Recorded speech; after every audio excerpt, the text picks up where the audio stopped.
Bagaimana mungkin Anda menggantungkan kesejahteraan dengan seorang makhluk? Cara berpikir orang tauhid itu sederhana begini.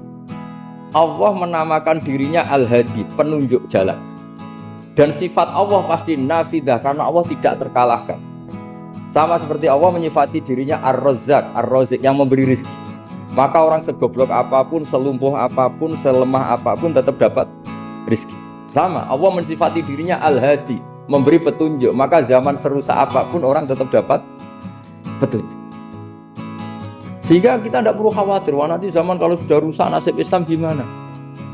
Ya coba sekarang nasib Islam gimana? Ya baik-baik saja.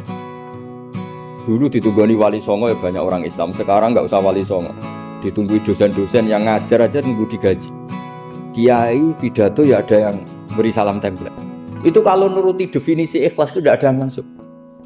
Tapi meskipun demikian agama juga jalan. Kenapa agama ini jalan? Karena Allah Al-Hadi, penunjuk jalan. Ketika Allah mensifati dirinya penunjuk jalan dan sifatnya Allah pasti nafidah, pasti terjadi. Karena Allah tidak pernah gagal. Sehingga agama ini akan ada terus sampai akhir zaman. Coba Amerika kayak apa, Islamofobia. Di Amerika tambah lama tambah banyak Islam, Eropa juga gitu, Australia juga gitu. Andai kan nuruti teori sosial, sudah dunia sudah materialistik kayak gini, orang dohirnya itu akan meninggalkan agama. Nyatanya tidak juga. Saya pernah di Korea seminggu, itu di negara ateis. Itu TKI ke sana tuh nyari uang. Ternyata ya kepikiran bikin masjid, bikin komunitas Islam. Coba siapa yang menggerakkan hati itu? Hanya Allah Subhanahu. Medina itu pernah collab, terus sekarang pernah defisit. Beberapa pakar ekonomi datang ke Rasulullah, ya Rasulullah, sa'ir, tolong dikasih harga standar. Tapi apa jawabannya Nabi? La tusairu fa inna Allaha huwal musair. Kamu jangan kasih harga, Allah sendiri yang menentukan harga itu. Tapi ini tentu di teori ilmu modern ini masalah. Tapi menurut orang modern. Tapi kalau menurut ilmu hakikat itu nggak akan masalah. Misalnya, kenapa Nabi tidak menentukan harga dalam keadaan negara seperti itu? Jawabannya pakar-pakar hakikat. Ya saya ulang lagi pakar-pakar hakikat. Begini, misalnya ada orang menimbun supaya nanti harganya mahal. Terus ditimbun terus sampai nunggu harganya mahal. Lama-lama dia sadar kalau timbunannya nggak ada gunanya karena ternyata orang nggak beli. Nah, ketika orang nggak punya kemampuan beli, yang menimbun juga tidak punya uang. Nah, tapi kalau sampean tanya, tapi Gus nak ratuku barang pokok kan kita mati karena kehabisan stok. Itu masalah tauhid Anda. Bagaimana mungkin kamu bayangkan seorang makhluk tidak bisa hidup atau nggak dapat rezeki? Nabi itu orang yang sampai ke derajat hakikat dari tidak pernah bayangkan gitu. Saleh sampean jadi orang yang tauhidnya masalah. Sehingga terus bayangkan, wah kalau negara ini kayak, wah kita makan apa? Kalau negara nggak stabil, wah kita gimana? Itu tidak bisa seperti itu. Dulu ketika kita dijajah Belanda, itu kiai-kiai kita, Mbah Hasyim Asy'ari, Mbah Ahmad Dahlan, mondoknya di Mekah. Mbah saya, buyut saya itu ya sudah mondok Mekah. Zaman dijajah Belanda. Sekarang kita agak dijajah, nggak mondok di sana.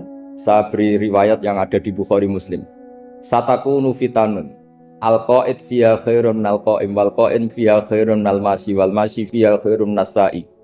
Nanti di akhir zaman itu banyak fitnah. Kata Rasulullah, yang duduk lebih baik ketimbang yang berdiri, yang berdiri lebih baik ketimbang yang jalan, yang jalan biasa lebih baik ketimbang yang jalan bergegas. Man tasyarrafa laha tastasrifu. Fitnah itu adalah siapa yang terlibat maka akan semakin parah.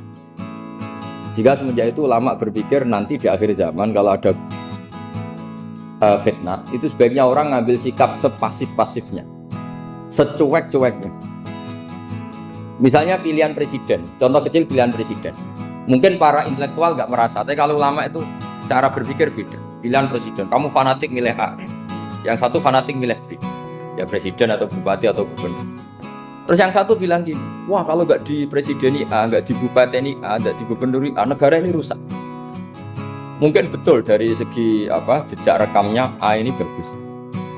Tapi pertanyaannya secara tauhid, bagaimana Anda menggantungkan kesejahteraan sama makhluk? Kamu nggak pernah terusik begitu kan para intelektual? Itu kan melukai.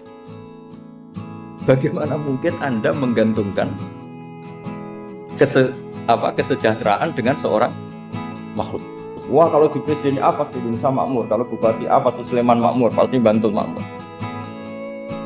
Bagaimana mungkin makhluk yang sedang soleh kamu pastikan selalu soleh? Wong dia makhluk bisa berubah. Sementara yang B misalnya fasik, wah kalau dipimpin B pasti rusak negara.